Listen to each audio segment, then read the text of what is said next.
여러분 안녕하십니까? 포항 MBC 뉴스데스크입니다. 다음 달 9일부터 2주간 울릉도배길이 끊길 위기에 놓였습니다. 여객선이 무려 5개 노선이나 되지만 승객이 없는 겨울철에 휴항과 선박 정기검사가 몰려있기 때문인데요. 관계기관이 대책회의를 가졌지만 해법을 찾진 못했습니다. 김기영 기자가 보도합니다.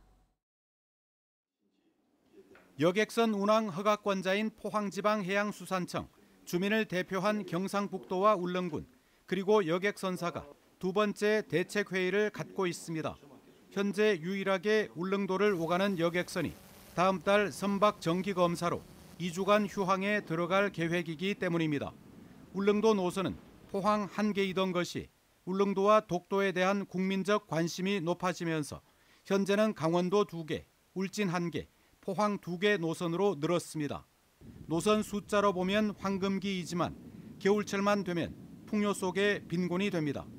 강원도 노선은 승객이 적다는 이유로 겨울철은 아예 휴항이고 후포는 적자로 포항 1개 노선 여객선은 고장으로 운항이 중단된 상태입니다. 여기에다 포항 1개 노선마저 12월 9일부터 2주간 선박 정기 검사를 받습니다. 울릉도 주민들은 파도가 높은 겨울만 되면 이동권을 제한받습니다. 울릉도는 생활권에서 완전히 차단되는 그런 현상이 일어납니다. 울릉 주민들은 섬에 갇히는 그런 결론 아닙니까? 결국 두 번째 대책회의에서도 결론을 짓지 못했습니다. 포항해수청은 2개 선사 측에 오는 14일까지 대체 선박 투입에 대한 대안을 가져오라고 요구했습니다.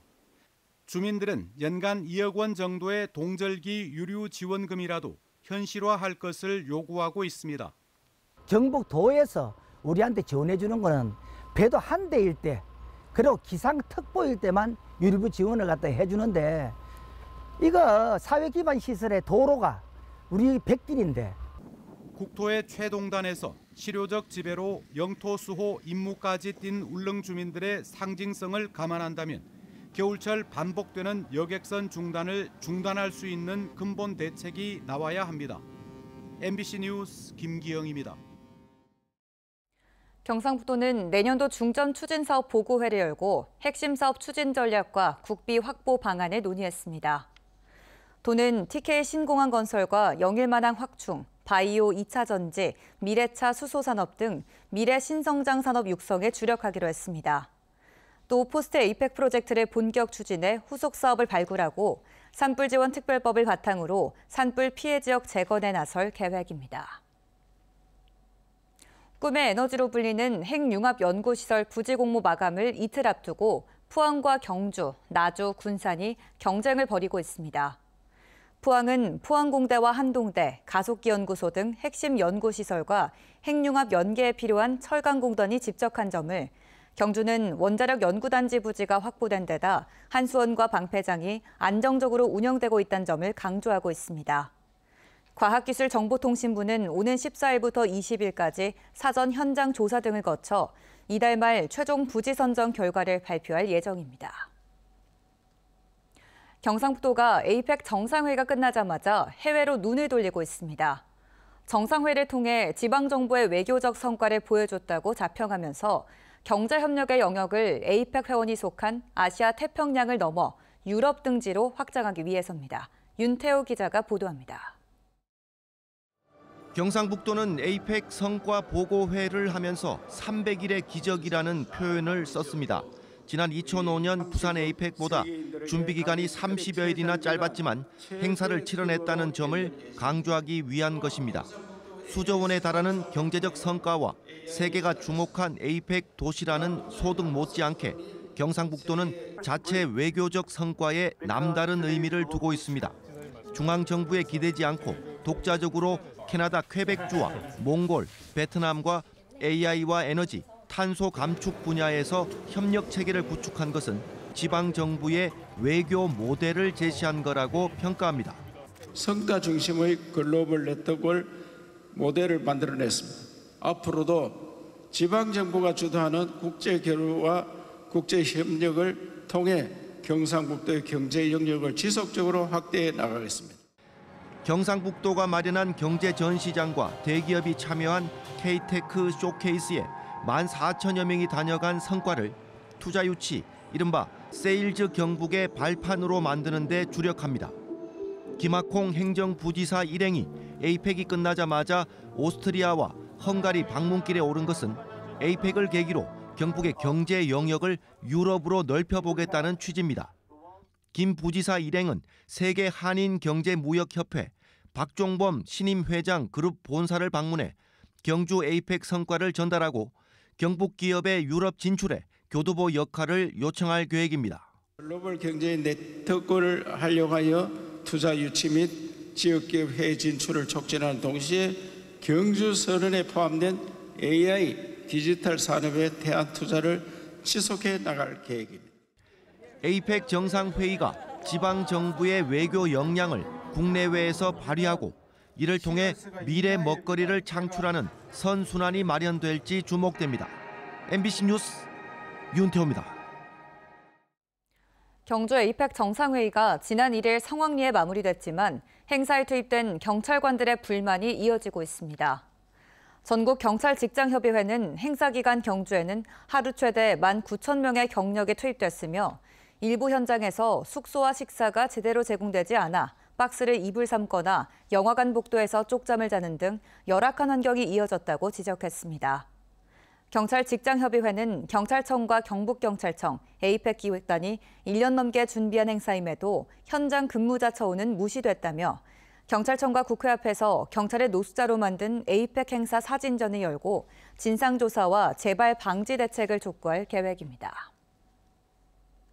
최근 경북 도내에서도 공공기관 직원을 사칭한 물품 구매 사기가 잇따라 발생해 경찰이 주의를 당부했습니다. 경북경찰청에 따르면 지난 3일 구미에서 한 소방 관련 업체가 모 중학교 직원을 사칭한 전화를 받고 방수포 30개를 대리구매했다 4,600만 원 피해를 받고 지난달 24일에는 포항에서 도소매 업체가 대구시청 직원을 사칭한 사람에게 속아 3,100만 원을 편취당했습니다. 경찰은 각 서해 수사 전담팀을 지정하고 집중 수사를 벌일 방침입니다. 대구 지역 제조업 경쟁력이 빠르게 약화되고 있다는 조사 결과가 나왔습니다. 주력 제품 시장이 이미 포화 상태인 레드오션에 진입했다는 평가가 지배적이지만 대다수 기업들은 미래를 위한 신사업 추진 계획조차 세우지 못하고 있습니다. 지금이라도 업계와 지자체가 산업 대전환을 서둘러야 한다는 목소리가 커지고 있습니다. 도건엽 기자가 보도합니다. 대구 상공회의소가 지역 제조기업 302개사를 대상으로 실시한 산업 경쟁력 인식조사 결과는 지역 산업의 현주소를 극명하게 보여줍니다. 지역 제조기업 10곳 중 8곳은 현재 주력 제품 시장이 이미 포화 상태인 레드오션에 진입했다고 판단했습니다. 특히 섬유와 자동차 부품은 10곳 중 9곳이 시장의 성숙기 또는 쇠퇴기에 있다고 응답했습니다. 통계적으로도 대구 제조업의 정체는 뚜렷합니다. 1999년 전국 제조업 생산액 가운데 대구의 비중은 3%였습니다. 그러던 것이 2023년에는 2% 수준으로 감소했습니다. 같은 기간 전국 제조업 생산액이 3.57배 증가할 때 대구는 2.44배 증가하는 데 그쳐 전국 평균 증가율을 크게 밑돌았습니다. 전망도 밝지 않습니다. 지역 기업 10곳 중 4곳은 현재 생산하는 제품의 경쟁력이 향후 5년 안에 약화될 것이라고 응답해 강화될 거란 응답보다 많았습니다. 지역 기업들이 미래 전망을 어둡게 보는 주된 이유는 구조적인 한계 때문입니다. 대부분 완성품 수출보다 국내 대기업에 부품을 납품하는 구조라 글로벌 시장 경쟁보다 내수 중심의 산업 생태계에 머물러 있습니다. 지역에 본사를 둔 대기업이 거의 없어 글로벌 시장을 주도할 앵커 기업이 부재한 점도 한계로 지적됩니다. 여기에 디지털 전환과 기술 혁신 속도가 해외 경쟁국에 비해 더디게 진행되면서 국제 경쟁력 격차도 확대되고 있습니다. 이런 위기 상황에도 지역 기업 3분의 2가량이 신사업 추진 계획이 없다고 답했습니다. 가장 큰 이유는 시장성과 사업성에 대한 확신 부족을 꼽았습니다. 신사업을 추진하고 경쟁력을 키우려 해도 비수도권 기업이라는 지역적 제약 때문에 우수인재 확보 어려움과 자금 접근성 부족을 크게 체감하고 있습니다. 대구상공회의소는 역설적으로 대구 제조업이 가장 큰 위기에 처한 지금이 구조 전환의 골든타임이라고 강조했습니다. 기존의 강점을 가지고 있는 전통 산업들은 해당 기업들이 적극적으로 나서서 AI나 디지털 전환을 통한 첨단화를 이루어서 경쟁력을 더 높일 수 있도록 하는 데 집중해야 할 것이고, 지자체는 현재 추진하고 있는 로봇이나 미래차, 첨단 의료 같은 신산업들을 육성하는 데 더욱 박차를 가해서 성장의 정체에서 내리막으로 향할 수도 있는 기로에 서 있는 대구 제조업. 체질 개선을 위한 신속하고도 전면적인 산업 혁신이 시급해 보입니다. MBC 뉴스 도건협입니다. 임산물 생산부터 소비까지 원활한 유통 기반이 될 경상권역 임산물 물류터미널이 준공됐습니다. 포항시 흥해읍 대련리 포항산림조합에 들어선 임산물 물류터미널은 산림청 공모로 선정돼 국도비 등 40억 원을 들여 전북 무주에 이어 전국에서 두 번째로 건립됐습니다. 전국 최초로 로봇 기반 AI 시스템을 도입해 임산물의 선별, 살균, 포장 등 전 과정을 자동화했고 임산물 가공 상품도 개발해 부가가치를 높이게 됩니다. 경상북도는 도민의 목소리를 바탕으로 불편한 제도나 절차를 개선하기 위해 규제 개선 공모전을 엽니다. 공모 분야는 민생 규제와 과도한 기준을 적용하는 그림자 규제, 법령에서 규정하고 있지 않더라도 행정 절차 지연 등을 해결할 수 있는 통합 심의 등으로 구성됐습니다. 공모 신청은 오는 26일까지 이메일 또는 우편으로 하면 됩니다. 강훈식 대통령 비서실장이 어제 대통령실에서 열린 수석보좌관 회의를 주재하며 지방공항 건설과 관련해 중앙과 지방정부 간의 비용 분담 개선 방안을 마련하라고 지시했습니다. 인천국제공항을 제외한 전국 14개 지방공항 중 9곳이 적자를 기록하고 있는 가운데 정부는 공항 건설부터 운영까지 국가가 책임지기엔 국민 세금 부담이 지나치게 크다고 보고 있습니다.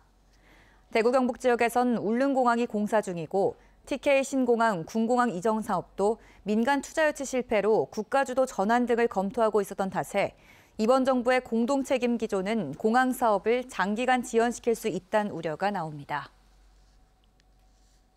포항 촉발 지진을 계기로 재난 대응 역량을 강화하기 위해 제정된 제7회 안전의 날 기념식이 오늘 포항시청에서 열렸습니다. 기념식에서 재난 대응과 도시 침수 예방에 공헌한 올해의 안전 영웅 39명을 선정해 표창장을 수여했습니다.